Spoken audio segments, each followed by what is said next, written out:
Market हो या आदमी, जाना सबको ऊपर ही है। तो ये बात सत्य है। तो अब मैं आपको बता दूं कि टाइम टू टाइम यदि आपकी इनकम बढ़ रही है तो आपके खर्चे नहीं बढ़ने चाहिए, बल्कि आपके इन्वेस्टमेंट बढ़ने चाहिए। बात कि आपने इससे पहले जो भी मैंने इन्वेस्टिंग के बारे में सारी वीडियो को बनाया आपने देखा होगा। तो अब आज हम बात करने वाले हैं एक ऐसी स्ट्रेटजी की जिसमें आपको कभी लॉस होने वाले नहीं है, और दूसरी इतना पॉपुलर है कि शायद आप जानते भी होंगे या नहीं जानते होंगे। तो आज इस वीडियो को देखने के बाद आप जान जाए होंगे। इस वीडियो में कभी ना लॉस होने वाली स्ट्रेटजी मैं आपको बताने वाला हूं, और गारंटी के साथ मैं कह रहा हूं यदि आप इस वे में स्टॉक मार्केट से एंट्री करते हैं तो आपका कभी भी 1 रुपए का घाटा होने वाला नहीं है, इसकी गारंटी मैं लेता हूं। और रही बात, यदि आप इस चैनल पर नए हैं तो प्लीज़ आप इसको लाइक कीजिए, सब्सक्राइब कीजिए और दूसरों के साथ शेयर करें ताकि उनको भी ये सारी चीज़ें को पता हो सके। तो आज हम बात करने वाले हैं ETF की। अब ETF होता क्या है, ETF क्या है, कैसे है, इसके तरीके क्या है, ये सारी चीज़ों को मैं आपको बताऊंगा। तब तक आप इस वीडियो को देखकर, और इससे पहले जो भी मैंने स्टॉक इन्वेस्टिंग बताया, मैंने फंडामेंटल एनालिसिस बताया, टेक्निकल एनालिसिस बताया और SIP कंपाउंडिंग बताया, इन सारी चीज़ों को आप म्यूचुअल फंड बताया, इन सारी चीज़ों को आप देख सकते हैं और उसके बाद इस वीडियो को देखने में आपको और मज़ा आएगा। तो हम बात करते हैं SIP के बारे में। SIP जो मैंने आपको बताया था कि छोटे छोटे हर मंथ एक स्पेसिफिक अमाउंट को फंड करने के बाद जो आपको लास्ट में मेच्योरिटी बनती है वो आपका बेहतरीन कंपाउंड रिटर्न होता है। लेकिन SIP की तरह ही आप ETF में भी इन्वेस्ट कर सकते हैं, जो कि काफ़ी पॉपुलर है। शायद आप इसे जानते होंगे या नहीं जानते होंगे, तो आज आप जान जाएंगे।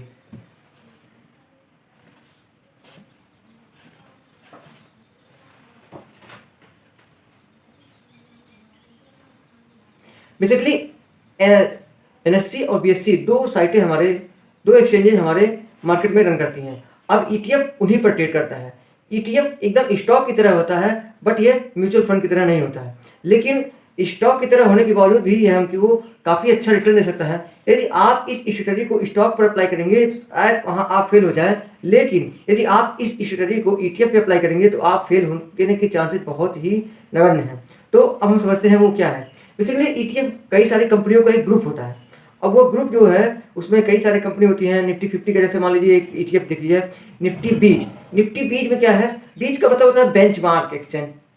तो निफ्टी बीज में जो कि निफ्टी का ETF है, उसमें कई सारे निफ्टी में जो कंपनियां इन्वॉल्व है उन सारे को समेट कर एक इंडेक्स बना दिया गया है और ग्रुप बना दिया गया और उसको NSE या BSE पर लिस्ट कर दिया गया है।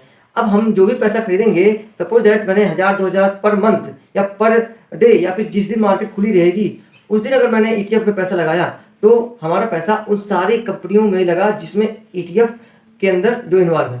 अच्छा, बेसिकली सपोज दैट मैं आपसे कहूँ कि आप सेंसेक्स खरीद सकते हैं, निफ्टी खरीद सकते हैं, तो आप शायद एक टाइम में बोलेंगे नहीं। लेकिन मैं आपको ऐसा तरीका बताने वाला हूँ जिससे आप इन सारी कंपनियों में जो लिस्ट हैं इसके अंदर उन सारों को आप खरीद सकते हैं। उसका एकमात्र साधन है ETF।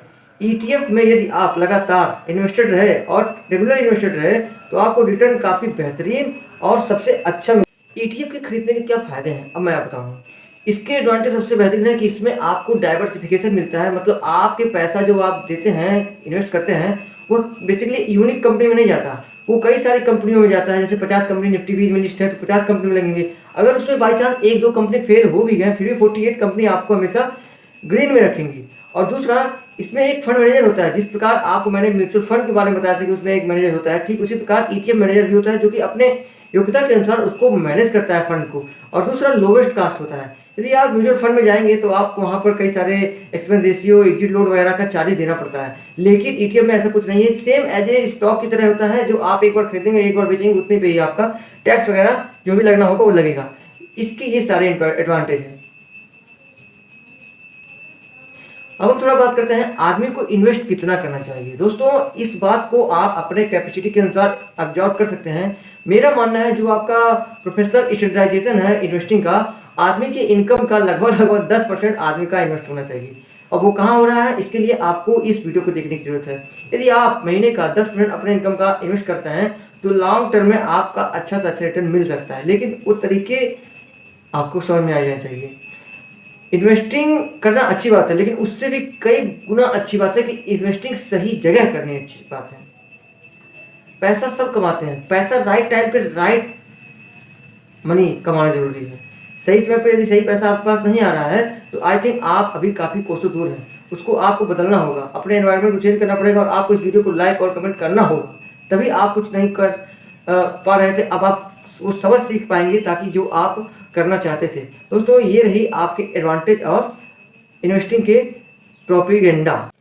अब मैं आपको बता दूं कि टाइम टू टाइम यदि आपकी इनकम बढ़ रही है तो आपके खर्चे नहीं बढ़ने चाहिए, बल्कि आपके इन्वेस्टमेंट बढ़ने चाहिए।